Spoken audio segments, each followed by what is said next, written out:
Avec près de 9 millions de visiteurs étrangers par an, notre romantique capitale garde la place très convoitée de première destination touristique mondiale.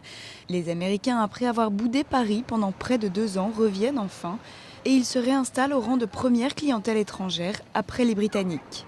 Les Américains ont été depuis toujours les premiers, avec plus de 2 millions de visiteurs, avaient un petit peu délaissé la destination Paris pour des raisons économiques et des raisons de parité dollar-euro, reviennent en grand nombre et ils vont redevenir les premiers visiteurs de Paris durant l'été. Et quand on pense Paris, on pense Tour Eiffel, Quai de Seine ou Champs-Élysées, mais plus seulement. Paris-Plage remporte un franc succès auprès des touristes, notamment grâce à une météo très favorable cette année.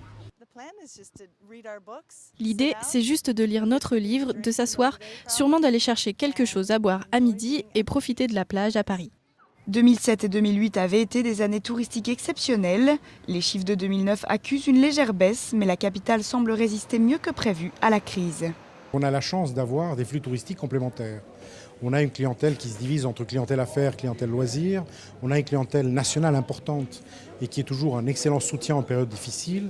On a des clientèles qui viennent de nos pays voisins et on a en même temps des marchés traditionnels comme les États-Unis ou des marchés nouveaux comme le Brésil, la Corée, l'Inde ou la Russie.